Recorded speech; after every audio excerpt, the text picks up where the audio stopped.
thing about self-discipline is that it is necessary for everything you do in your life. You have to be self-disciplined.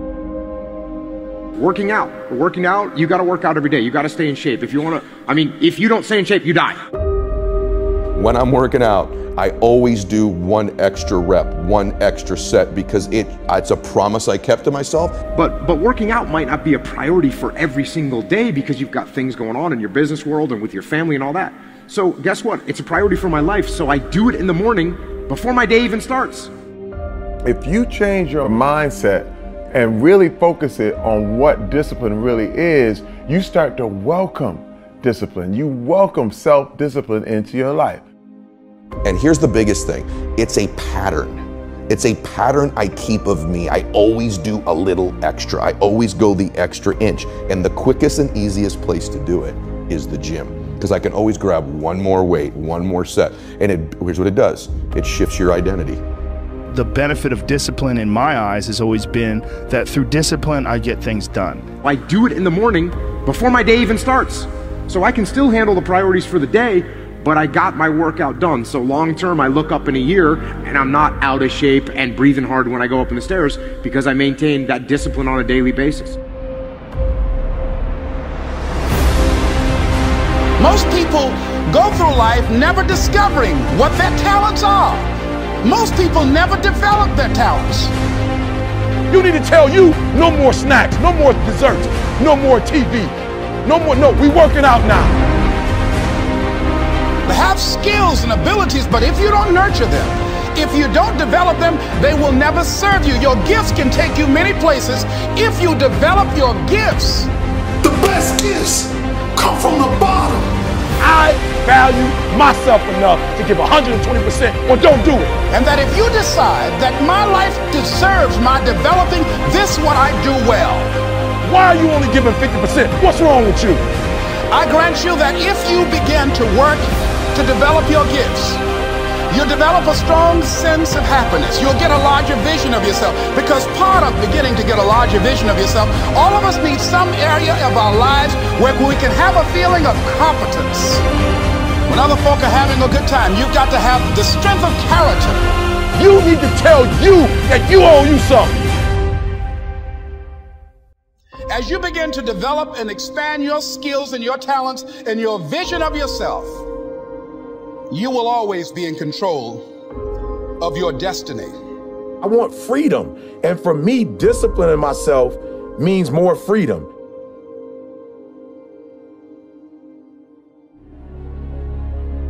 It's so easy to be great nowadays because everybody else most people are weak.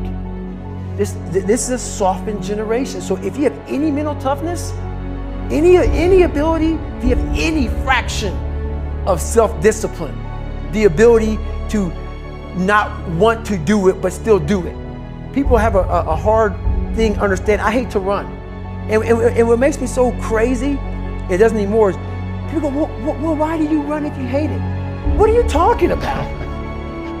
I don't want to take showers and eat either. I hate that too. That's life, man. It wasn't until I changed that mentality that I became somebody. I hated going to school, so guess what? I was dumb as shit. But if you can get through to doing things that you hate to do, on the other side is greatness. That's what people don't understand. By me running, I am callous in my mind. I'm not training for a race. I'm training for life. I'm training for the time when I get that 2 o'clock in the morning call that my mom is dead or something happens tragic in life. I don't fall apart. I'm training my mind and my body and my spirit so it's all one, so I can handle what life is going to throw at me. Because the life I've lived, it throws a whole bunch at you. And if you're not physically and mentally prepared for that, you're just going to crumble and you're good for nobody. 99% of people are not willing to do what it takes to make their dreams come true. The Marines have a saying, everybody wants to go to heaven, but nobody wants to die. The center of bringing any dream into fruition is self-discipline. You know, something as simple as food and eating. It's not about your body as much as it is about your mind. It's getting command of your mind to be able to choose actions that are in your own best interest. Every day we are choosing shit that's not in our own best interest. So if the world is attacking you and the world wants to fight you and the world's trying to hold you down, so you're gonna kick yourself in the balls? So you're gonna stop yourself from getting what you dream. And I think the word discipline has kind of gotten a bad name. We think about it in terms of punishment. I'm not talking about discipline in that way. I'm talking about discipline in the sense that you forego immediate pleasure for the exchange of long-term self-respect. I believe that self-discipline is the definition of self-love. That when you say that you love yourself, that means that you have behavior towards yourself that is loving. Self-discipline is the center of all material success. You cannot win the war against the world if you can't win the war against your own mind.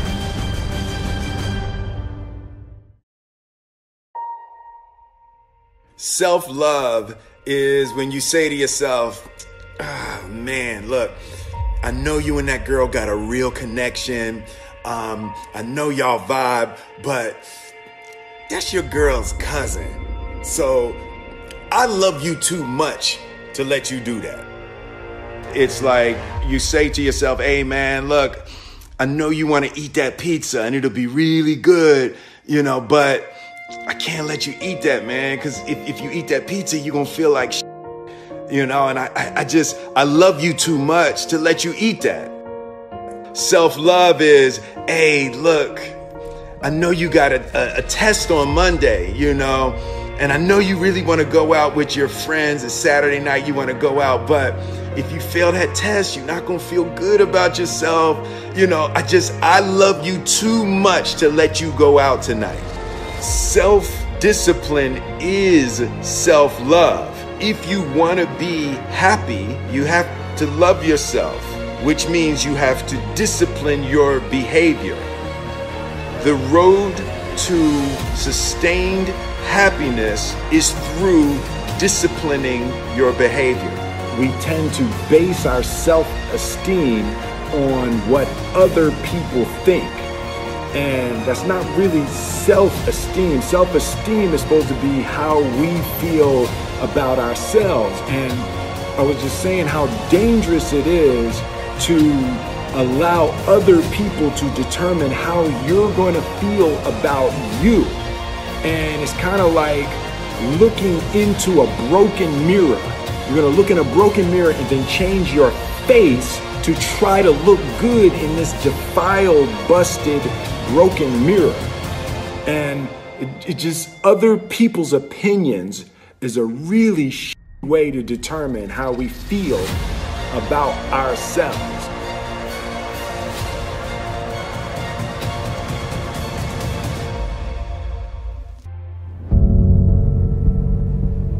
Life can be brutal. Life can be unforgiving.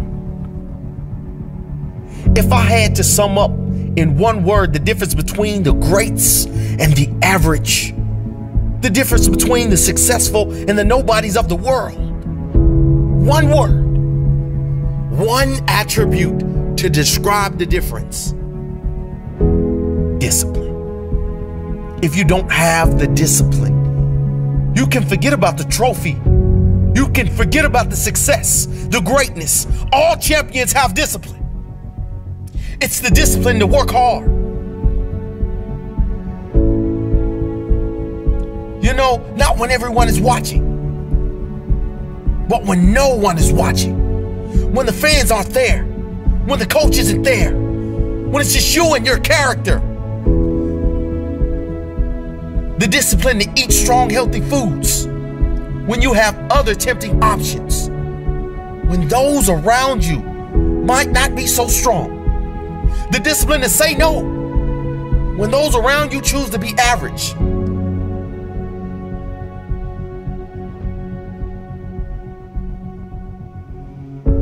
The discipline to keep going when it hurts.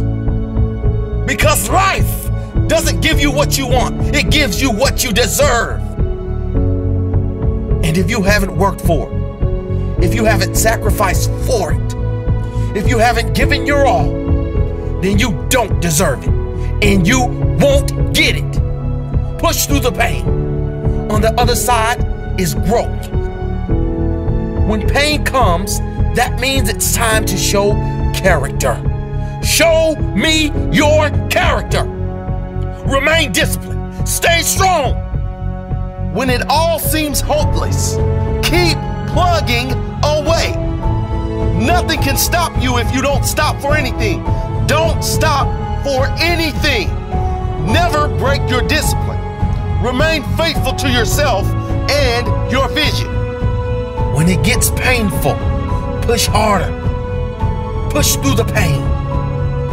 You gotta have the discipline to do 11 when your opponent stops at 10.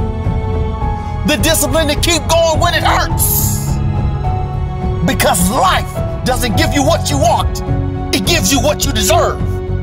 And if you haven't worked for it, if you haven't sacrificed for it, if you haven't given your all, then you don't deserve it, and you won't get it. Show your character. Remain disciplined. Stay strong. Don't say why the pain. Don't say why me. Say try me. Say, is that all you've got? Give me more. Keep plugging away when there seems to be no hope of victory.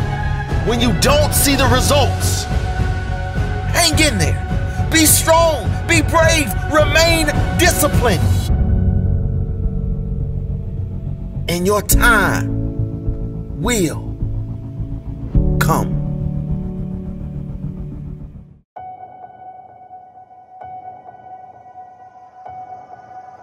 I was weighing like 297 pounds, and I had to make a change in my life. You know, I was at an all-time low, and I wasn't going anywhere, and I was exactly what everybody said I was going to be, which was nothing. This man is a self-made beast. Widely considered to be the toughest man on the planet and one of the greatest endurance athletes of all time. I was just an insecure, scared kid. And the only way I could find myself was to put myself through the worst thing possible. He's the only member of the U.S. Armed Forces to complete SEAL training, the U.S. Army Ranger School, and the Air Force Tactical Air Controller training. He's completed the infamous Destroyer of Men known as Hell Week 3 times, including 2 in a single year and 1 that he started and finished with multiple stress fractures and a hernia. No one was here to help me. And the feeling I had every morning, I started shaving my head when I was 16 years old. And the feeling I had every morning, I looked in the mirror, was horrible. And I didn't want to feel like that anymore. And how I felt was a kid going nowhere, a kid that was scared. And most kids will accept that and look for help. But the best thing that happened to me, no one helped me. He served in combat in Iraq, was the bodyguard for the Iraqi Prime Minister. He once held the Guinness World Record for most pull-ups in 24 hours at 4,030. No one felt sorry for me. No one looked at me and said, like this day and age, they'll take you in and they'll tell everybody, stop picking on this person. Back then, they didn't care. I had to build calluses in my brain the same way I built calluses on my hands. So I broke the Guinness World Record for pull-ups a long time ago, but I failed at it twice. And I did 67,000 pull-ups in trying to break this record. So to do 4,030 pull-ups, I had to do 67,000 for training for that. He's run eight consecutive 100-mile races over 8 back-to-back weekends. He ran over 7,000 miles in a single year, and that is the equivalent of running 267 marathons. I saw myself as the weakest person God ever created. You had to have a goal. My goal was the only person that's going to turn this person around is me. The only way I can turn it around is put myself through the worst things possible a human being can ever endure. And that'd be the only way that I can build this brain to handle anything that comes in front of it, callousing my mind through pain and suffering.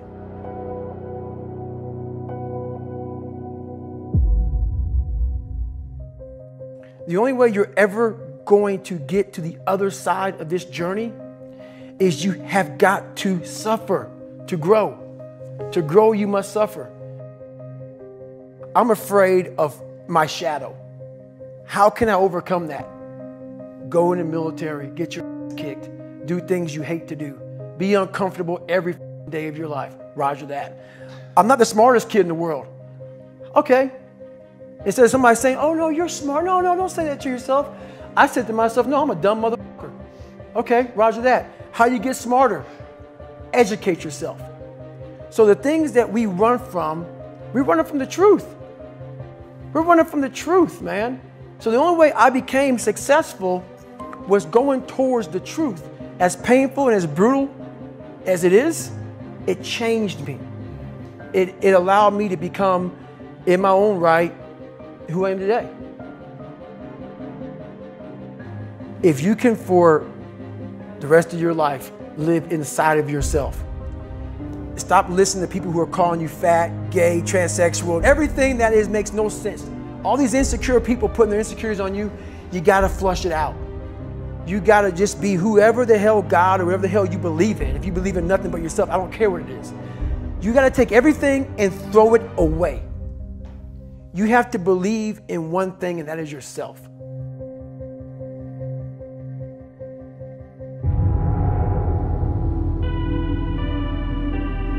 Around 97% of students are distracted by cell phones. Are you a part of that 97%?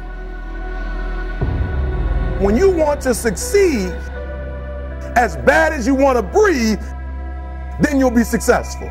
Whether your distractions are text messages, checking emails, surfing the web, playing games, or scrolling through social media, the fact remains that it is a distraction.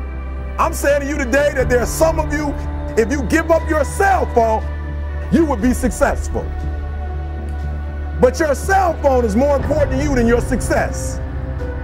Stop wasting time on your cell phone. Facebook isn't going anywhere. Instagram will still be here this weekend. Focus on your dreams. Focus on your studies. Focus on your goals and aspirations. Put the thing down. Look up. You're missing stuff. What is the long-term effect of too much information? We don't know, but we're finding out. Focus on becoming a better you. A better you that is not distracted by unnecessary things. You gotta cut off the cell phone. You gotta, no TV. There were those of you who were watching the game last night, you really didn't have no business watching these boys win a national title, going to the NBA making millions. You didn't have no business watching them because you're not where you need to be. One that is determined to succeed and not scroll. That is determined to prosper and not post. To grow all day and not game all day. Stop wasting time on your cell phone. And when you get to the point where all you want to do is be successful, as bad as you want to breathe, then you'll be successful. It's about you and your future. It's about your grades. It's about your dreams. Ultimately, it's about your life. The time you spend on your cell phone could be used for your success. The time you could be using to be successful, you're using it on the cell. And the cell phone is not bringing you nothing but a bill. Is your life more important than that app, than that game, that post? I need cell phones off. Listen to me. Some of you gonna be broke for the rest of your life because of that little thing on the side. You're gonna be broke for the rest of your life because of a little cell phone. We're so plugged into our cell phones that we become blind to the world around us. And somebody has told you you couldn't live without it. We can't take our eyes off the screen long enough to see the beauty of the world around us. It don't matter whose fault it is that something is broken if it's your responsibility to fix it. For example, it's not somebody's fault if their father was an abusive alcoholic, but it's for damn sure their responsibility to figure out how they're going to deal with those traumas and try to make a life out of it. It's not your fault if your partner cheated and ruined your marriage, but it is for damn sure your responsibility to figure out how to take that pain and how to overcome that and build a happy life for yourself. Fault and responsibility do not go together. It sucks, but they don't. When something is somebody's fault, we want them to suffer. We want them punished. We want them to pay. We want it to be their responsibility to fix it, but that's not how it works, especially when it's your heart. Your heart, your life, your happiness is your responsibility and your responsibility alone. As long as we're pointing the finger and stuck in whose fault something is, we're jammed and trapped into victim mode. When you're in victim mode, you are stuck in suffering. The road to power is in taking responsibility. Your heart, your life, your happiness is your responsibility and your responsibility alone. You can make a person smile, you can make a person feel good, you can make a person laugh, but whether or not a person is happy is deeply and totally and utterly out of your control. The prerequisite for spending time with any person is that they nourish and inspire you. They feed your flame. Look at your last 5 text messages. Are those people feeding your flames or dousing your fire? Put your phone down for just a second and look around. Look to the people around you. Are those people throwing logs on your fire or are they pissing on it?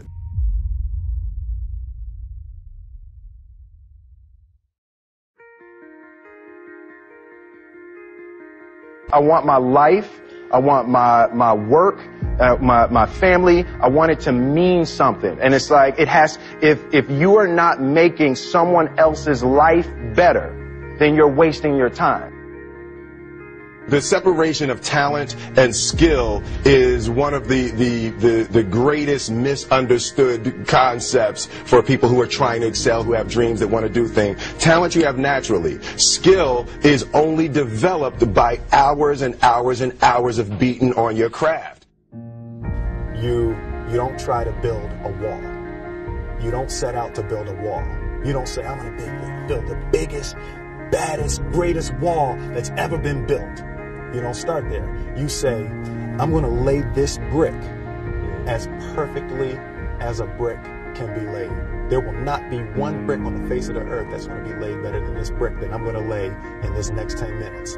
And you do that every single day. And soon you have a wall. And soon you have a wall.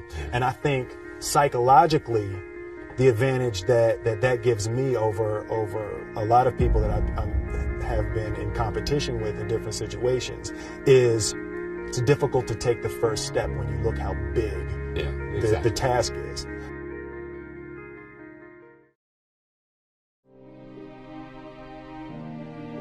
The definition of who I am is very clear to me, and it also redefines who I want to be, in that I know for a fact that I'm stronger than I thought I was. You know, you can't help but ask yourself the question, what would I do if I was in Muhammad Ali's shoes? I'm motivated by fear. I hate being scared to do something. And I think what developed in my early days was the attitude that I started attacking things that I was scared of. Why were you scared in your bed the night before? What do you need that fear for? Just don't go. Why are you scared in your bed 16 hours before you jump? Why are you scared in the car? Why could you not enjoy breakfast? Fear is fear of what? You're nowhere even near the airplane. Everything up to the stepping out, there's actually no reason to be scared. It only just ruins your day. You don't have to jump.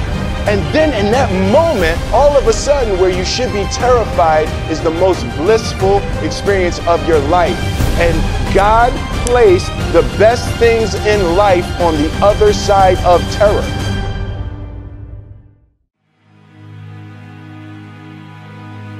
And they had the nerve to count you out.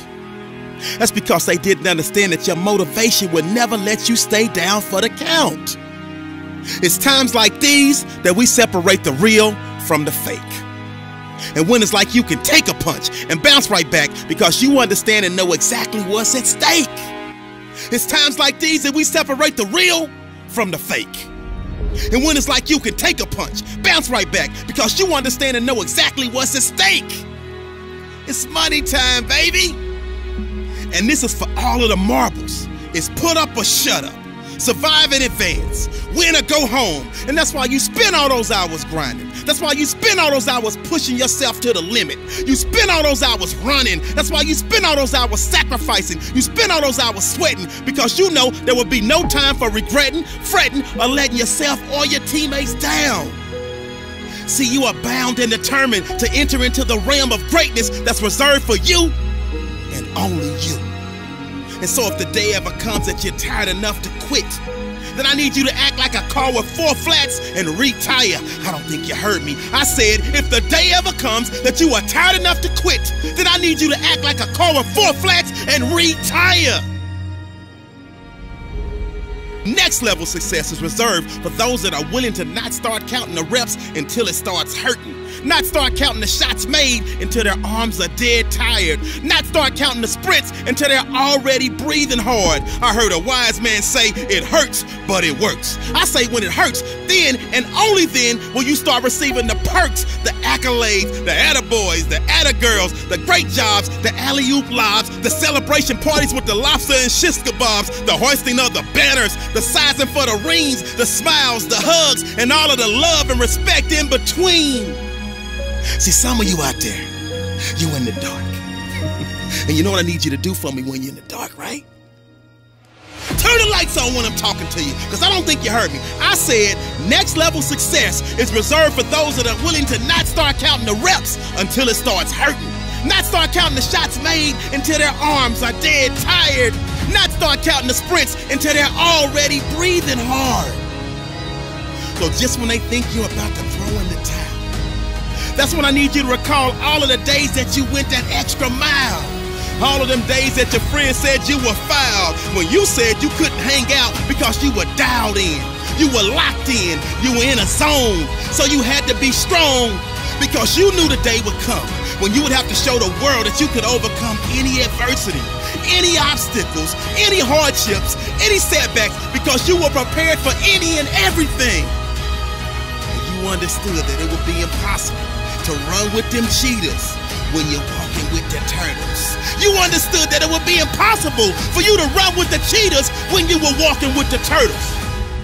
So your mindset is that of a track star, and that gives you the mental strength to leap over life's hurdles, to power through the speed bumps, to push through the roadblocks, and continue to grind past any and every obstruction that attempts to deter you from your ultimate goal of next level success. So the stresses of the world, you laugh at them. The dreams they say are out of your reach, you grab at them. The things they say you can't achieve, you take a stab at them. And when the bullies of life try to knock you out, you stick and move, and you jab at them. I said the stresses of the world, you laugh at them. The dreams they say are out of your reach, you go and grab at them. The things they say you can't achieve, you take a stab at them. And when the bullies of life try to knock you out, you stick and move, and you jab at them. And on the rare occasion that you take a punch from life and it knocks you down, you dig deep And then you dig deeper. And then you dig even deeper. Because you understand that this is the moment to pick yourself up. Push through with determination and grit. Because of all your resiliency, commitment, hard work, perseverance, you have now put yourself in position to show the world that you got that dog. And your inner dog has no quit. I said this is the moment to pick yourself up and push through with determination and grit. Because of all your resiliency, commitment, hard work, perseverance, you have put yourself in a position to show the world that you got that dog. And your inner dog has no quit. I hated jumping out of airplanes. I hated shooting guns. I hated the job as a Navy SEAL. But I did it because I wanted to change myself. Everything I do, I'm not really comfortable doing. But if you choose to go that route, to go be a Navy SEAL, you might as well go be the hardest mother in the world. Because if you're choosing to do something, you have two routes. You can go there and be a little weak person and get through barely, and that's your reputation. Or you can go through the hardest guy you can possibly be, and that's your reputation. So my whole thing is, if you're gonna choose to open that door in Iraq or Afghanistan, open the mother and go in hard. Because they're gonna remember you by slowly opening it and peeking in. So if you're gonna open it, and you made the mind to open it, don't crack it open. Open the door, go in. That's with life. If you're choosing to do something, attack it. Because they're gonna remember you as not attacking it. So I want to be remembered. You can hate me, but there's one thing you can't say about me. I didn't attack it. So that's the mentality to have. If you're gonna do something, you might as well attack it, because you can do it anyway. Right. Who on this earth would still be going right now? You are. You are.